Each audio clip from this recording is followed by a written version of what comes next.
pupunta na tayo sa Tanim EJK. Mainit na mainit tong Tanim EJK. O, ayan. Yung ABS-CBN News, o ABS-CBN News, sabi nyo raw, fake news ako. Ang kapal ng mukha ninyo. Kayong mga nakikinig sa akin, unfollow ABS-CBN. Bumalik na ulit tayo sa panahon ng 2016. Naalala niyo yung 2016, nung kampanya ni Digong, na lahat ng mainstream media noon is inaapi-api at kung ano-anong fake news kay Digong. Pinagtulungan, naalala nyo, pinagtulungan ng mainstream media si Digong noon in favor of Mar Rojas. Do you remember that? Ngayon, they are now pinagtutulong-tulungan nila si Digong in favor of Bongbong Marcos. Wag na tayo magplastikan. This is too late para makipagplastikan. Oo, alam namin showbiz kayo, pero alam na namin na ang hilatsa. So, follow SMNI. SMNI ang i-follow ninyo. Huwag niyong hahayaan na itong mga balasubas na ito na mainstream media ba ay kumita sa trial ni Duterte. SMNI or yung Times of India. I believe ang Russia Today, i-cover din nila yung hearings ni Duterte. Pero hindi pa ako sure, pero most probably they will. Okay. Kaya itong mga to, boycott, wag kayong kukuha dyan, wag nyo silang tangkilikin, dahil yayaman sila sa live streaming. Huwag niyong payamanin, okay? Huwag niyo hayaang yumaman sila diyan, wag natin silang bibigyan ng pagkakataon. Kayong ABS-CBN, kayo ang fake news. O binabander-bandera niyo yung nanay na yan. Yung nanay na yan, nakaanak, hawak-hawak niyang anak niya. O, yung anak niya ay namatay noong July 2, 2024. Pero kayo ABS-CBN News, ang claim ninyo, ABS-CBN, kayo nag-claim nito ito ay nanay ng biktima na namatay during the drug war ni Duterte. Paanong nangyari na ang July 2, 2024 ay drug war ba ni Duterte, ang nakaupong presidente dyan ay si Bongbong Marcos. Oh, Aling Sheila, mahiya ka naman sa anak mo. Patahimikin mo na ang kaluluwa, ginagamit mo pa para magkapera. Nategi na yung anak mo. Ewan ko kung paano nategi yung anak mo, no? Gusto kong, meron ba ang nakikinig sa akin kapitbahay ni Aling Sheila? Kasi tuwing may mga ganyang victim, eme-root, ang pinakamaganda is kausapin ng mga kapitbahay. Kasi ako ay lumaki sa community na parang ganun tong community nila na close-knit, na may looban, ganyan. At alam nila ang mga hilatsyan ng mga itong binabandera, mga pagmumuka. Kaya gusto ko makausap ang mga kapitbahay. Kapitbahay ni Aling Sheila, meron bang nakikinig sa akin kapitbahay ni Aling Sheila? Gusto kitang makausap. Sino ba tong anak niya? Na ibinabande-bandera niyang biktima daw nung drug war ni Digong. Na binabandera ng CPP-NPA ni Attorney Conti. Tigilan mo ko, Attorney Conti. Member ka ng CPP-NPA. Ano yan, nominee ng Makabayan. So, ginagamit ito ni Attorney Conti na nominee ng Makabayan Black. Ginagamit mo sila, tapos ang kapal pa ng mukha ng sabi ni Attorney Conti, pag tinotroll daw ang victims ng drug war, lalo daw makoconvict si Digong. So, para mo na rin sinabi na yung ICC court ay kangaroo court nga. Ano namang pakialam nila dito sa anak ni Aling Sheila na namatay ng July 2, 2024? Yung kaso doon, yung kaso doon na hinaharap ni Digong 2011 to 2019, tapos 43 pa. Papunta tayo dyan sa 43 number, Ginamit mo, Aling Sheila, yung anak mo, hindi ka na nahiya. Mga kapitbahay ni Aling Sheila. Hindi ako gusto kong i-verify. May mga unverified kasi yung sinasabing kung paano nategi yung anak ni Aling Sheila. Ngayon, ang malinaw dito, ang anak ni Aling Sheila na binabandera ng Makabayan Black na biktima daw ng drug war ay namatay nung binuro nung July 2, 2024. Ano yan, Aling Sheila? Daig mo pa. Ang tagal namang lamay niyan. Ang tagal namang lamay niyan kung namatay ng war, kung nategi nung war on Drugay. So, madaling salita, dapat ang sinisisi mo dyan, Aling Sheila, si BBM. Pero bakit ayaw pasisi ng Makabayan Block si BBM? Yun ang tanungin ninyo, mga sundalo at mga pulis. Bakit ayaw mention ng Makabayan Block na ang anak ni Aling Sheila ay nategi nung panahon ni BBM? Hindi pa rin natin alam kung paano nategi. Pero alam natin, ginagamit ito ng Makabayan Block sa kanilang propaganda. This is all propaganda. Okay. Next. Diyos ko doon. Sa Canada, Inquirer, isa pa kayo. Sabi ng Inquirer, Phil Canadian groups welcome Duterte's ICC arrest, call for justice. Tapos, ang isang litratong nandun ay si Jennifer Laude. Si Jennifer Laude po ay hindi po ito nategan ng war on drug. During the war on drug. Si Jennifer Laude po, ito po ay panahon ni Pinoy. Ang nakategi po dito ay isang Amerikanong sundalo. At ang kwento dito, kaya ito ay nategi dahil hindi dun sinabi sa sundalo na meron pala itong Nutribam. Hindi sinabi sa sundalo bago sila magtorjakan na meron siyang Nutribam. Ateng, hindi ba? May Nutribam ka. yung otoko lasing. Yung otoko ayaw nang may Nutribam. Biglang habang sa kainitan ng panahon, lumabas si Junjun. Talagang magwawala yung lalaki. Well, hindi ko kinokondon yung lalaki. Sinasabi ko lang kung anong nangyari. So, paano naman itong nangyari ng biktima itong si Jennifer Laude ng EGK? Pwede, extrajudicial kantutan.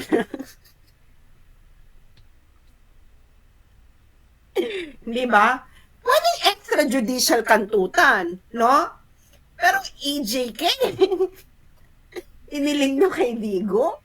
Ano ang justisyang hihingin nyo kay Jennifer Laude? Nakulong na yung sundalo. Okay? Huwag yung, alam nyo, ito kay Jennifer Laude, no? Jennifer Laude didn't come with a clean hands. Hindi niya deserve na tegehin. Ang dami kong pinapost dahil ang dami kong nakitang tanim AGK, kung ano-ano nakakahiya kayo. As in, hindi ba, gumagamit kayo ng patay ng ibang patay. Eto pa. Diyos mio, Santissima Trinidad ba, ang mga kakampings na baliw-baliw na. Ito pa, Diyos mio, Santissima, ito. Kakampings. Sabi nitong kakamping man na ito, do you remember the kid who while playing with his friends in their Tondo neighborhood was shot dead by a police officer out of nowhere? And do you remember the police officer's excuse? It was an accident, he said, that while patrolling the area, he tripped and accidentally fired his gun. The kid's name was Aldrin Pineda. He was 13 years old. Paano ba man makasalanan ito ng on drugs? Kaya, alam nyo, kayong mga anti-Duterte, para kayong mga supporters ni Kamala Harris. Wala na kayo sa huwesyo. Lahat na lang, reklamo ninyo, lengk-lengk ninyo kay Degong. Kaya galit sa inyo mga tagawat, kayong mga wala na kasakatinuan, yung excuse ng police, gumagamit na naman kayo ng patay. Hindi nyo patay. Tanungin nyo muna yung relative. Hindi ba? Kung pwede ba itong ba? Sa EJK. Hindi ba? Pero nga, may mga kapitbahay yan. So kung may mga kapitbahay yan, yan ang malaki yung kalaban sa mga binabandera ninyo.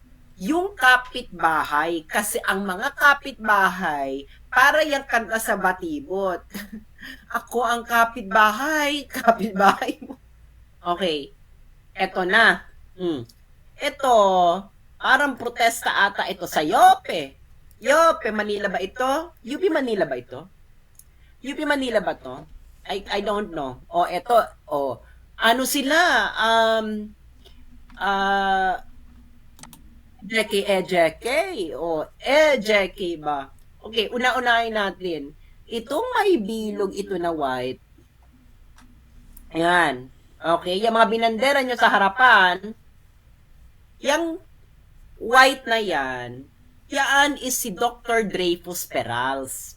Si Dr. Dreyfus Perals ay nategin noong March 2017 sa Lanao del Norte. Nahuli po ang tumegi noong January 22. Siya po ay not EGK. Okay? Bakit kayo ang humahawak ng mga letrato ng mga yan at ang hindi ng kamag-anak nila? Okay? Pareho lang kayo ni Aline Sheila nang gagamit ng patay for pera purposes. Yung kanya, ginagamit niya yung bangkay ng anak niya na namatay ng panahon ni Marcos, isinisi kay Duterte. Itong green na ito, yung hawak-hawak niya yan ay si Dr. Winston Andutan. Namatay yan noong December 2021.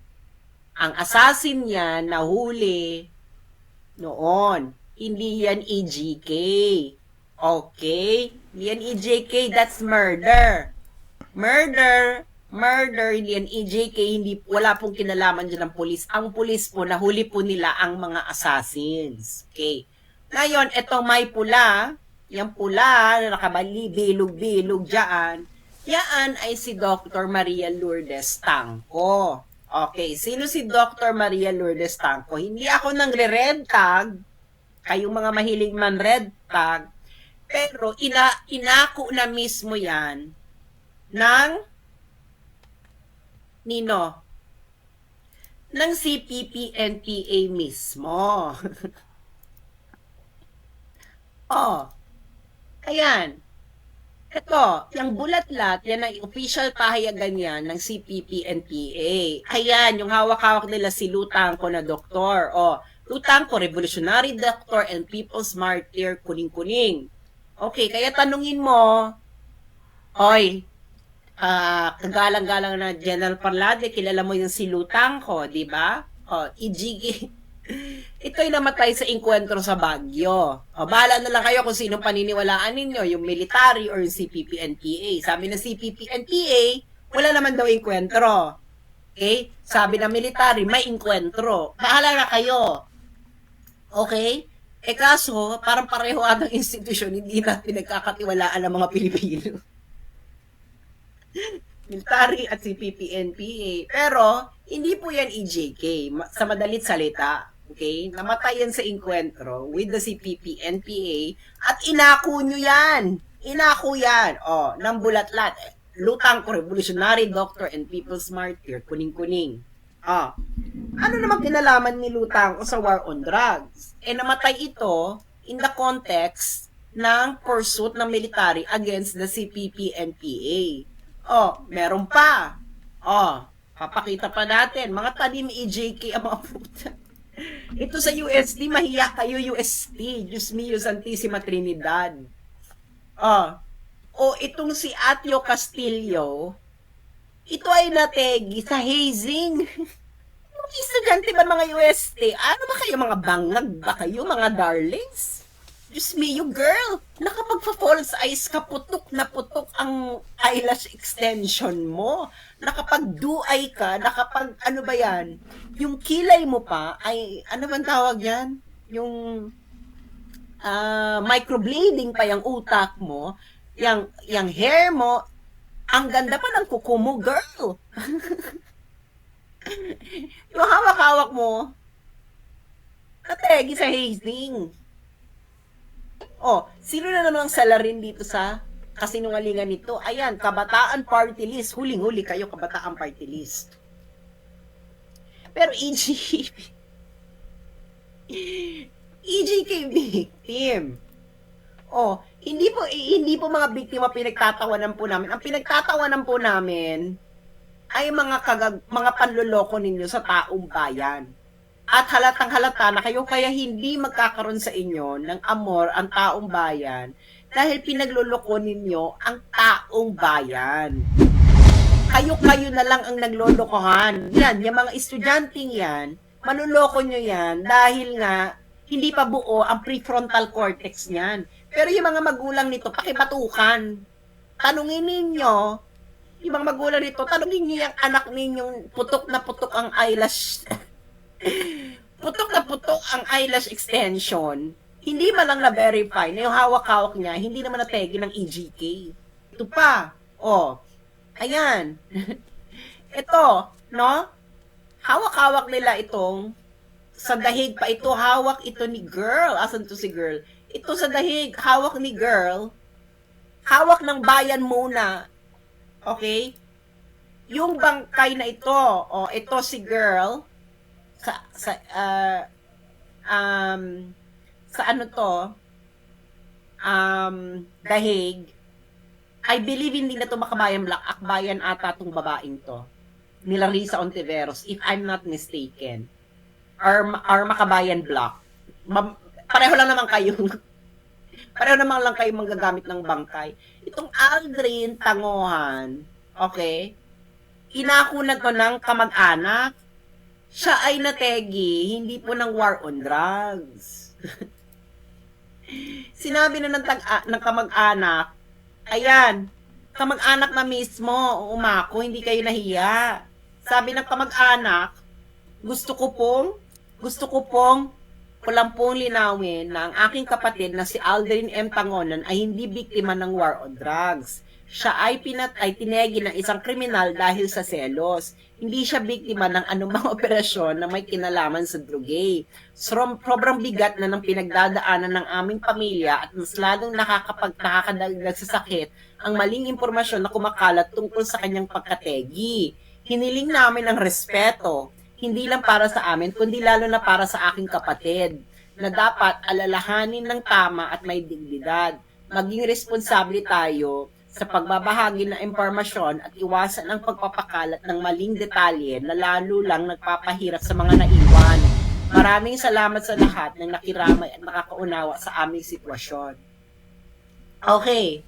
So gumagamit kayo, hindi nyo na pinatahimik yung mga bangkay. Ginamit ninyo ang mga bangkay para sa inyong pagkakaperahan. Hindi ba? Ganyan naman kayo eh. Hindi ba? Kailangan nyo ng year-end report. Activities ba? Na ito ang mga activities ba na pinagagastusan ninyo ng pera para next time, mabebegyan ulit kayo ng salapi. Hanggang sa muli at ayusin ninyo yung mga tanim EJK ninyo, gumamit kayo ng sarili ninyong bangkay. At kung gagamit kayo ng ibang bangkay, mahiya kayo, magpaalam muna kayo sa pamilya. No? At ikaw, Aling Sheila, tigilan mo na yung paggagamit mo sa anak mo dahil nakikilala kayo ng kapitbahay ninyo. Attorney Conti, hindi kami may kasalanan kung nakilala si Aling Sheila ng kapitbahay niya. Yung kapitbahay niya sisihin ninyo. Babush.